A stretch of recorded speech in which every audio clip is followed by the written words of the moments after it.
ശിവബാലകനെ, മായാരൂപനെ, കൺകണ്ട ദൈവമേ വിഷ്ണുമായേ, തിരിതെളിയുന്നീ വേദിയിൽ നിറസാന്നിധ്യമായി വന്നെത്തണേ നാഥ. കനിവോട് നീ വിഘ്നങ്ങൾ മാറ്റുവാൻ, വിജയം വരിക്കുവാൻ കൂടെയുണ്ടാകണേ ചാത്തൻ സ്വാമിയേ. ഓം ശ്രീ വിഷ്ണുമായ സ്വാമിയേ നമഃ. പ്രിയമുള്ളവരെ, എല്ലാവർക്കും എൻ്റെ സ്നേഹം നിറഞ്ഞ നമസ്കാരം. നമ്മുടെ ചുറ്റുപാടും അല്ലെങ്കിൽ നമ്മുടെ തന്നെ ജീവിതത്തിൽ ചിലപ്പോൾ നാം ചിന്തിക്കാറില്ലേ, വളരെ സന്തോഷത്തോടെയും സമാധാനത്തോടെയും കഴിഞ്ഞിരുന്ന ഒരു കുടുംബം പെട്ടെന്ന് എന്തുകൊണ്ടാണ് താറുമാറാകുന്നത് എന്ന്? ഉന്നത വിദ്യാഭ്യാസമുണ്ടായിട്ടും കഴിവുകളുണ്ടായിട്ടും ഒരു ജോലി പോലും കിട്ടാതെ നമ്മുടെ മക്കൾ കഷ്ടപ്പെടുന്നത് എന്തുകൊണ്ടാണ്?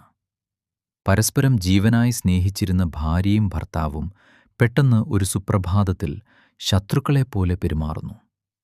യാതൊരു ദുശ്ശീലങ്ങളുമില്ലാതിരുന്ന കുപ്പികൾ പെട്ടെന്ന് ലഹരിക്ക് അടിമപ്പെടുന്നു. എത്ര വലിയ ആശുപത്രിയിൽ പോയിട്ടും എത്ര മരുന്ന് കഴിച്ചിട്ടും മാറാത്ത രോഗങ്ങൾ ശരീരത്തെ കാർന്നു തിന്നുന്നു.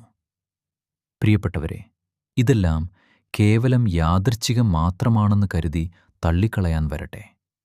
ഇതിനു പിന്നിൽ ചിലപ്പോൾ മറ്റുള്ളവരുടെ അസൂയയിൽ നിന്ന് ഉടലെടുക്കുന്ന കൈവിഷം എന്ന ക്രൂരമായ പ്രവൃത്തിയാകാം. എന്താണ് കൈവിഷം? അതിൻ്റെ ലക്ഷണങ്ങൾ എന്തൊക്കെയാണ്? മരുന്നുകൾ കൊണ്ടോ മന്ത്രങ്ങൾ കൊണ്ടോ ഒരാളുടെ ജീവിതം നശിപ്പിക്കുക എന്ന ലക്ഷ്യത്തോട് ചെയ്യുന്ന ദുഷ്കർമ്മങ്ങളാണിത്.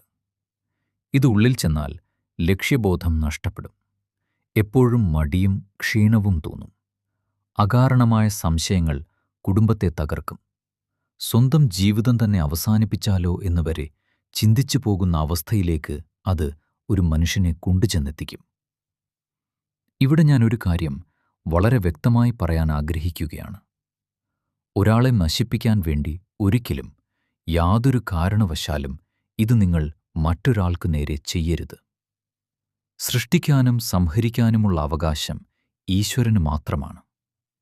ഒരു മനുഷ്യനെ നശിപ്പിക്കാൻ ഇത്തരം ദുഷ്കർമ്മങ്ങൾ ചെയ്താൽ ഓർക്കുക, അത് ചെയ്യുന്നവൻ്റെ 7 തലമുറകൾ നശിച്ചു പോകും. അവൻ്റെ വംശം തന്നെ ഇല്ലാതാകും. അതുകൊണ്ട് നല്ലതിനു വേണ്ടി മാത്രം നാം അറിവുകൾ ഉപയോഗിക്കുക. ഇനി നിങ്ങൾക്ക് അല്ലെങ്കിൽ നിങ്ങളുടെ കുടുംബത്തിൽ ആർക്കെങ്കിലും ഈ ബുദ്ധിമുട്ടുകൾ ഉണ്ടെന്ന് തോന്നിയാൽ ഭയപ്പെടേണ്ടതില്ല. പ്രതിവിധിയില്ലാത്ത ഒരു പ്രശ്നവും ഈ ഭൂമിയിലില്ല. ഇതിൽ നിന്നും രക്ഷ നേടാൻ നമ്മുടെ ഋഷിവര്യന്മാർ തന്നെ ചില വഴികൾ പറഞ്ഞു വച്ചിട്ടുണ്ട്. അവ എന്തൊക്കെയാണെന്ന് ഞാൻ പറയാം. വെള്ളി ആഭരണങ്ങൾ ധരിക്കുക. ആദ്യമായി ഇതിൻ്റെ കാഠിന്യം കുറയ്ക്കാൻ വെള്ളി കൊണ്ടുള്ള മോതിരമോ മാലയോ ധരിക്കുന്നത് വളരെ നല്ലതാണ്. ശരീരത്തിൻ്റെ ഊഷ്മാവ് നിയന്ത്രിച്ചു നിർത്തി ദുഷ്പ്രഭാവങ്ങളെ ഒരു പരിധിവരെ തടയാൻ വെള്ളിക്ക് കഴിയും. പഞ്ചഗവ്യഘൃതം സേവിക്കുക. അടുത്തുള്ള മഹാദേവ ക്ഷേത്രത്തിൽ പൂജാരിയെക്കൊണ്ട് ദർഭ ഉപയോഗിച്ച് പൂജിച്ച് പഞ്ചഗവ്യഘൃതം വാങ്ങി സേവിക്കുക.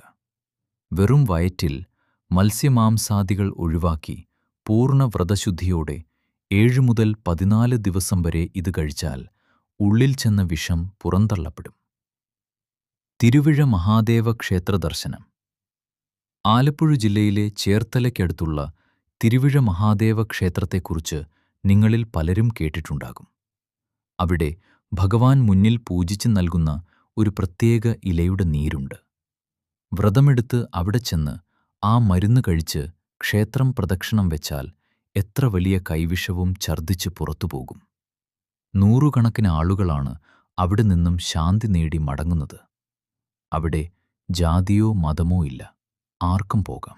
വീട്ടിൽ തന്നെ ചെയ്യാവുന്ന ലളിതമായ കർമ്മം. ഇനി ക്ഷേത്രങ്ങളിൽ പോകാൻ കഴിയാത്തവർക്ക് വീട്ടിൽ തന്നെ ചെയ്യാവുന്ന ഒരു കർമ്മം ഞാൻ പറഞ്ഞുതരാം. ഇത് സ്വന്തമായി ചെയ്യാൻ കഴിയില്ല. ബുദ്ധിമുട്ടനുഭവിക്കുന്ന വ്യക്തിക്ക് വേണ്ടി കുടുംബത്തിലെ മറ്റൊരാൾ വേണം ചെയ്യാൻ. ഒരു നാരങ്ങ 2ആയി മുറിച്ച് അതിനുള്ളിൽ മഞ്ഞൾപ്പൊടി വെച്ച് അടയ്ക്കുക. നാരങ്ങയാണെന്ന് കാണാത്ത രീതിയിൽ അതിനു മുകളിൽ വെളുപ്പോ ചുവപ്പോ നൂലുകൊണ്ട് ഒരു പന്ത് പോലെ വരിഞ്ഞു കെട്ടുക. ഒരു ചുവന്ന പട്ടുതുണിയിലോ സാധാരണ ചുവന്ന തുണിയിലോ ഈ നാരങ്ങ വെച്ച് കൂടെ കുറച്ചു പരലുപ്പും ഒരു നുള്ള് കടുകും ചേർത്ത് ഒരു ചെറിയ കിഴിയായി കെട്ടുക. ചൊവ്വാഴ്ചയോ വെള്ളിയാഴ്ചയോ രാത്രി 8 മണിക്ക് ശേഷം 12 മണിക്ക് മുൻപായി ബാധിക്കപ്പെട്ട വ്യക്തി നല്ലതുപോലെ ഉറങ്ങുമ്പോൾ അയാളുടെ തലമുതൽ കാൽപാദം വരെ ഈ കിഴികൊണ്ട് ശരീരത്തിൽ മുട്ടാതെ 9 തവണ ഉരിയുക. ശേഷം ആ കിഴി അയാളുടെ നെറ്റിത്തടത്തിൽ വെച്ച് ഈ ദോഷങ്ങളെല്ലാം ഒഴിഞ്ഞുപോകണേ എന്ന് പൂർണ്ണ മനസ്സോടെ പ്രാർത്ഥിക്കുക. പിറ്റേ ദിവസം മുതൽ തന്നെ ആ വ്യക്തിയിൽ നല്ല മാറ്റങ്ങൾ നിങ്ങൾക്ക് കാണാം.